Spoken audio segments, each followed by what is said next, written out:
Ah, la commission Galant. Les commissions en général, c'est extraordinaire. Je vais être honnête avec vous. Habituellement, quand on parle avec Vincent Geloso, on focus sur... Ben, parce qu'en même temps, Vincent Geloso, c'est pas mal sa spécialité. On focus sur l'économie et tout ce qui l'entoure. Des sujets qui sont reliés fondamentalement à la base avec la politique. Puis là, ben, je demande à Vincent de quoi tu as envie de parler, puis il me dit commission Galant. Ben, allons-y. Moi, regarde. Moi, Vincent, c'est all you can eat, free pass, carte blanche. Tu choisis ton sujet, on en parle. Si tu veux me parler de sport, on parle de sport. Oh, écoute, avec la shape que j'ai, je pense qu'on peut déterminer que je suis pas particulièrement bon dans ce sujet-là. J'ai à peu près la même shape et j'écoute énormément la télévision le soir. Les sports, je connais ça. OK. Écoute, la probabilité, la corrélation entre les petits gros comme moi et le sport est généralement pas aussi forte que, disons, ceux qui font du sport. Mais écoute, en fait, ce que je voulais dire, c'était... en fait, ça va être l'économie que je vais te dire avec la commission Galant, parce que la citation, puis personne ne les croit, les ministres ont dit « Je n'étais au courant de rien Ouais. ». Et tout le monde est là, tu peux pas être au courant de ça, mais comme économiste, je peux dire que c'est tout à fait raisonnable de croire qu'ils n'étaient pas au courant. En fait, même la théorie économique prédit, il y a des manières de le prédire avec la théorie économique, puis c'est à cause d'un gars qui s'appelle William Niskanen qui dit, écoute, faire le résumé le plus simple possible. Les bureaucrates cherchent à maximiser leur prestige, puis ça, c'est lié à la taille de leur budget. Ouais. Les bureaucrates ont une asymétrie d'informations, donc ils connaissent mieux que les politiciens les coûts, les besoins réels des programmes. Ils ont le nez dedans. Ils ont le nez dedans et ils sont capables de stratégiquement retenir de l'information contre les politiciens parce que les politiciens, n'ont pas l'expertise et n'ont ni le temps, ni même l'intérêt à cause que lui veut se faire réélire. Il n'a pas intérêt à faire enquête sur ce que le bureaucrate lui dit. Et ça crée une relation qui est asymétriquement en faveur du bureaucrate qui peut manipuler ou cacher de l'information. Puis c'est pas... Les gens pensent que ça veut dire du traficage de chiffres, mais non, ça peut juste être une explication qui a l'air plausible. Et ce modèle-là, qui est basé sur Niskanen, le gars que je te mentionne, ben, ça fait comme depuis 1971 qu'on le teste, puis à chaque fois, ça marche assez bien. Ah ouais, hein? Donc, je crois les ministres quand ils disent qu'ils étaient pas au courant. Est-ce qu'on doit absolument relier ça à, j'allais dire, à une incompétence, mais je vais dire peut-être à un mauvais casting? Parce que, encore une fois, j'écoutais le témoignage de Mme Guilbeault la semaine dernière, à la fin de la semaine dernière, et on lui présentait ce qu'on appelle les fameux napperons, là, c'est-à-dire une feuille 11 par 17 avec des graphiques, puis des chiffres, puis des colonnes, mais très résumées, tu sais. Et là, il disait, oui, mais là, il n'y a pas, puis là, je me souviens pas le terme, mais mettons, il n'y a pas le ETB là-dedans. Mais il dit, oui, madame, regarde, ils l'ont scindé, ils l'ont mis ici, puis là. Et là, moi, je me suis dit, attends un peu, là. Donc là, j'ai deux choix. Soit je me dis, ben oui, il était au courant, il vient d'y expliquer que c'était ça la feuille.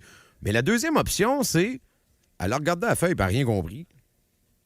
Non, en fait, le point que je te dirais, il est même encore plus cruel que ça. En fait, il est cruel tant à l'égard des bureaucrates que des politiciens.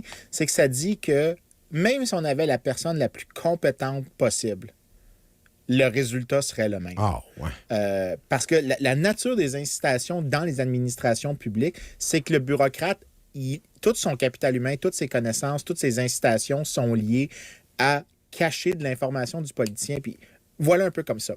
Si le politicien dit « je voudrais améliorer la qualité du service ou couper les coûts », donc j'aimerais ça réduire les coûts de production, j'aimerais ça augmenter l'efficience, Ouais. bien, le bureaucrate est capable de répondre de plusieurs manières. Donc, il peut exagérer la complexité du problème.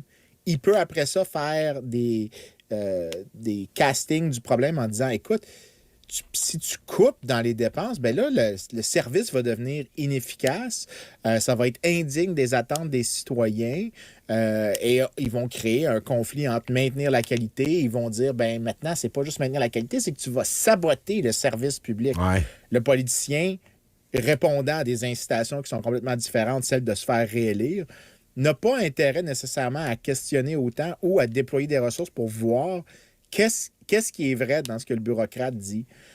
Et non seulement ça, en fait, souvent, dans les bureaucraties, on a aussi des manières de découvrir que souvent, les bureaucrates vont faire recours à des coalitions de groupes d'intérêt. Alors, ils vont parler à des groupes bénéficiaires, des associations d'entreprises, des associations syndicales, et eux vont faire pression sur les politiciens. Et on le voit fréquemment dans le secteur public, cette tentative-là. En fait, il y a une théorie conjointe à celle que je te dis, ça s'appelle la capture réglementaire, c'est-à-dire que l'État, donc par exemple un régulateur, parce qu'il y a une relation privilégiée, donc le bureaucrate a une relation privilégiée avec l'entreprise, ben les deux développent une relation entre les deux et laquelle ils sont symbiotiques l'un avec l'autre. Donc le résultat ici, ce qui se passe, c'est que tu as des mécanismes de résistance de la bureaucratie aux réformes, parce que les bureaucrates, qu'est-ce qu'ils cherchent à maximiser? La taille de leur budget, leur prestige personnel, et ça se fait par le dire, ben tu peux pas couper mon agence, sinon moi je perds mon prestige. C'est vraiment, ça montre que le vrai problème, c'est pas tant la compétence des politiciens, c'est est-ce que l'État fait quelque chose qu'il ne devrait pas faire? C'est-à-dire, c'est que c'est pas juste de dire... Parce que ici, ce qu'on voit, dans le modèle que je t'explique, ça explique beaucoup plus de choses que les gens réalisent. C'est clair. Ça a l'air abstrait de la manière dont je le dis, mais ça explique pourquoi, par exemple, aux États-Unis, les trucs d'Elon Musk avec le Doge, ça n'a pas marché. Parce que tu peux pas améliorer l'efficacité de l'État autre que par des pinottes ici et là, parce que l'État a, les gens qui sont dans la machine ont des intérêts à résister et ils vont clasher avec les politiciens. Si tu veux réduire les dépenses de l'État, il faut que tu questionnes des programmes au complet. Et donc que tu mets des fonctionnaires à la porte. C'est-à-dire que le ministère du Développement économique, tu n'essaies pas d'améliorer comment on donne des subventions aux entreprises. Non, t'écoupes. On ferme le ministère du Développement économique. Mais tu sais, j'extrapole parce que là, ce que tu dis là, ça pourrait être à beaucoup ce que tu dis là, on pourrait l'appliquer à beaucoup de ministères, puis à beaucoup de services, puis à beaucoup de... Mais extrapolons tes deux théories fort intéressantes, là. Le public est pas compatible avec une gestion qui a de l'allure. Tu sais, le constat est plate. Tu vas te dire peut-être t'extrapoles un peu trop, là, mais c'est la conclusion que j'en ai fait tout le long. Là. Je t'écoutais, puis je me disais, OK, mais d'abord, si on prend ça pour acquis, c'est impossible.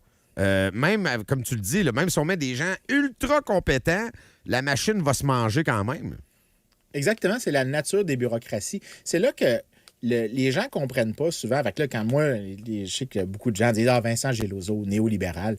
Mais en réalité, mon propos, puis néolibéral, généralement, quand tu dis ça, ça veut dire que tu n'es probablement pas très bien... you know so much that isn't so. C'est que si tu regardes, c'est que ce qui va se passer, c'est que tu dis « OK, les bureaucraties vont toujours avoir un certain niveau d'inefficacité ». La question, c'est est-ce que ça serait pire? Est-ce que c'est mieux d'accepter une bureaucratie qui est un peu inefficace que le service ne soit pas produit? Donc, on va reconnaître que, par exemple, dans des services de police, il va y avoir des dépenses exagérées. Mais c'est dur d'imaginer que la police soit privatisée. On peut pas dire donc, on dit, la pantoufle ne peut pas être parfaite, mais on a besoin de cette pantoufle-là. Mais on n'a peut-être pas besoin de 22 pantoufles, par exemple. Exactement. Mais là, la question, c'est de dire, est-ce que, par exemple, au lieu de prendre la police comme chose, est-ce que l'État a besoin d'être celui qui crée, parce qu'on avait, par exemple, au Québec, une société d'État qui produisait par elle-même, par des fonctionnaires, les signaux de circulation, c'est-à-dire les affiches sur la route. C'est une société d'État pendant le passé qui produisait ça.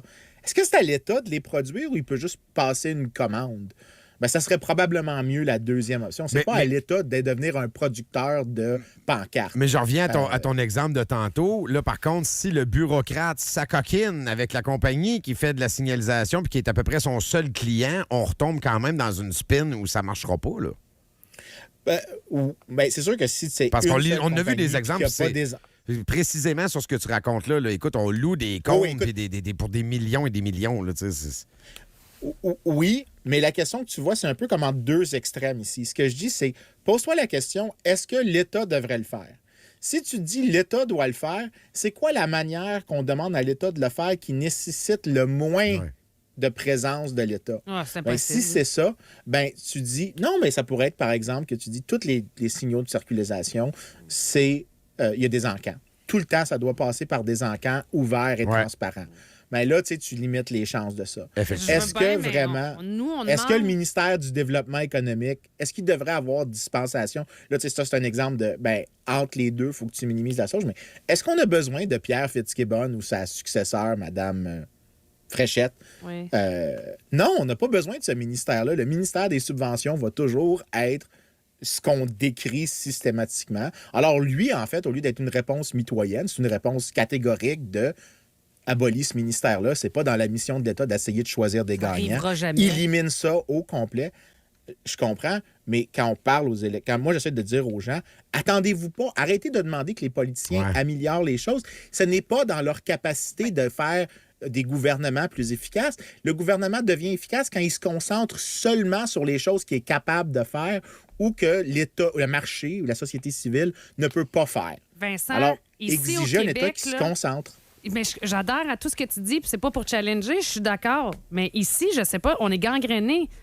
Nous, là, notre réponse, là, typiquement québécoise, là, en tout cas, assurément, là, je trouve que c'est plus québécois que canadien. La réponse, c'est comment on fait pour avoir plus de gouvernement? C'est le gouvernement Comment le qui gouvernement peut m'aider? Oui, c'est plus... Je ne me responsabilise plus en tant qu'individu. C'est, le gouvernement, il va checker ça.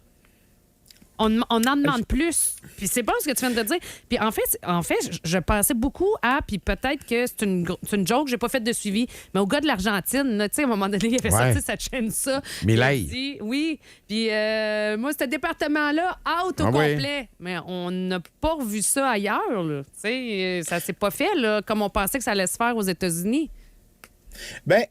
Écoute, je vais te surprendre un peu. Le cas Milei, en fait, montre le principe de ce que je dis, c'est qu'il faut que tu abolisses des choses au complet. Il faut que tu abolisses des programmes. Faut que tu peux pas juste faire des de faire toutes les mêmes choses qu'on fait puis juste essayer de les faire un peu moins cher. Ça marche pas. C'est juste pas dans le set des choses qui sont possibles de faire à cause de la nature des incitations. Alors, il faut que tu fasses quelque chose dans le principe de ce qui est fait en Argentine, d'éliminer des programmes catégoriquement et au complet. Mais je vais te surprendre en disant qu'on l'a déjà fait dans le passé. En fait, il y a plusieurs pays occidentaux qui ont fait des choses comme ça dans des efforts de consolidation budgétaire. Dans les années 90, c'était ça qui se passait. C'était des programmes entiers qui étaient éliminés avec les fonctionnaires qui administraient ces départements-là ou ces sous-agences ou ces programmes particuliers dans des ministères qui étaient aussi mis à la porte, remerciés en attrition ou peu importe. On l'a fait au fédéral au Canada dans les années 90. C'est pas nouveau ce que je dis, mais généralement, ces choses-là arrivent et se font quand on est acculé au pied du mur, qu'il y a une sorte de crise fiscale. C'est à ce moment-là qu'en fait, la raison que ça casse un peu le jeu que je décris depuis tantôt, c'est que là, la situation est tellement atroce que le politicien a une incitation à combattre la résistance des bureaucrates et cette fois-ci, il les combat en les licenciant. Mais ça, il faut qu'il y ait un certain point critique qui soit rejoint. C'est pour ça que, puis je veux pousser un peu contre ce que tu dis, Patricia, je comprends un peu le pessimisme. Mais je vais essayer de dire qu'en parlant aux gens, en leur disant « changez vos attentes », ne vous faites pas berner par un conservateur qui vous dit qu'il va améliorer comment les choses sont faites. Les petites économies de bout de chandelle, là, ça marche pas. Ça marche pas. C'est vrai que ça marche Et la pas machine confiance. se reprend ailleurs. Ils vont trouver Exactement. l'argent ailleurs. Ne leur faites pas confiance quand ils disent ça. Exigez des changements plus importants. Et d'ailleurs... C'est la seule manière. Ne les croyez pas, ne leur donnez pas le crédit qu'ils espèrent que vous leur donnez. Et d'ailleurs, puis peut-être le mentionner avant de quitter, là, l'économie en Argentine, ça se redresse, là. Tu sais, je veux dire, on a parlé beaucoup du monsieur parce qu'il avait l'air fou avec cette chaîne ça, mais je vois pas beaucoup de reportages. Je me disais, hey, finalement, le monsieur, ça marche un peu quand même, là. Écoute, je vais te surprendre. Moi, quand je voyais la chaîne ça, je te cacherais pas que j'avais une certaine fébrilité. Mais ayant étudié les transitions d'ancienne économie communiste vers l'économie de marché, je pouvais dire que les thérapies de choc, c'est très difficile. Oui. Ça échoue souvent. Ça fait mal. Ça fait mal parce que tu as des groupes d'intérêt qui se réorganisent, fait que tu as des oligarques qui émergent. Puis quand tu n'as pas d'oligarques qui émergent, ça réussit, mais ça prend 5-6 ans avant de voir des résultats tangibles. Donc, par exemple, si tu regardes des pays qui ont le mieux réussi les transitions du communisme, puis là, je fais un lien, là, ça s'en vient. L'Estonie, la Pologne, il y a quand même 3-4 ans où est-ce que mon Dieu, que tu voudrais pas vivre à Ah, cette non. place-là, à cette époque-là. Bon, ça déchire. Mais après, la tendance est meilleure, puis là, ces pays-là, en fait, par exemple, la Pologne est à veille de devenir plus riche que la Grande-Bretagne, Ben ce oui. qui n'aurait Wow. pas été imaginé de mon vivant. Wow. Quand j'étais jeune, j'aurais jamais pensé ça. Mais ce qui se passait dans cette situation-là, c'était que tu vois que ça durait longtemps. J'ai donc pris cette connaissance-là que j'avais, je l'ai appliquée à l'Argentine. Je me disais, l'Argentine va avoir 3-4 ans d'ajustement pénible avec de la croissance modeste. Et après, même quand ça sera un autre politicien qui va reprendre les fruits, la croissance va être bonne 5-6 ans après. Ça va être le successeur qui va réussir. J'avais tort. J'avais tort, même mon attente, moi, d'une transition Non, c'est là, là. difficile. La croissance, elle est très rapide. Écoute, Parce que surplus la réforme budgétaire, est en profondeur. première année, surplus budgétaire de quasiment 400 millions. Mais même pas juste ça, c'est la vitesse à laquelle il a fait. Il y avait un déficit. Toute proportion gardée, si tu prends le déficit qu'il y avait là-bas, c'était à peu près comme si tu doublais le nôtre ici. Ouais. C'était assez gros et ça venait avec une politique monétaire où est-ce que tu finançais la dette par de l'inflation. Il n'y avait aucune... Quand tu as cette espèce de dualité atroce, genre du niveau infernal, tu peux pas... Si tu as les deux, là, sortir de ça, de l'inflation et des déficits, la manière de sortir de ça, c'est pénible. C'est pour ça que je me disais ça allait pas marcher vite, ça allait être difficile. La réforme fiscale est tellement rapide qu'il est en capacité de pouvoir faire les réformes monétaires aussi assez rapidement. C'est incroyable. Et la croissance augmente parce qu'il ouvre la concurrence dans plusieurs secteurs, il déréglemente le logement, il déréglemente le transport aérien, il a ouvert à l'investissement étranger. Et en fait, la croissance, chaque fois, dernièrement, dans la dernière année, chaque fois qu'on fait des révisions sur les projections sont toujours révisées à la hausse. C'est-à-dire que chaque fois, Incroyable. on sous-estime. Et chaque fois, le vrai path, le chemin qui est suivi, est supérieur au chemin qu'on avait prévu, disant que les réformes génèrent des résultats beaucoup plus probants qu'on a. Alors, j'aimerais ça souligner aux auditeurs. Ces réformes-là peuvent passer. Vous pouvez demander des choses un peu plus radicales en termes de discipline fiscale et de réforme du rôle de l'État, mais acceptez pas les affaires de Ouais. on va juste augmenter l'efficacité. Ouais, Ça, ce que vous entendez des mais en fois chez même les temps, conservateurs. Vincent, le panier de service, tu sais. puis- Non, acceptez pas ça. En fait, le panier de service, c'est la stratégie de résistance. C'est qu'il présente l'idée que ce service-là que le public est capable de le produire et que c'est lui qui devrait le produire. C'est pas vrai. C'est pas acceptable comme argument. Des fois, il peut être capable de produire, mais le privé est meilleur.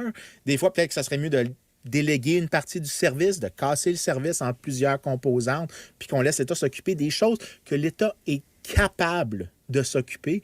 Et la plupart des choses qu'on fait au Québec, on est nettement, peu importe où tu veux le placer, tu es un économiste plus à gauche, plus au centre, peu importe où tu veux placer ça, le Québec est clairement au-dessus de même l'économiste le plus à gauche dans la gang en termes de choses qu'il fait qu'il ne devrait pas faire.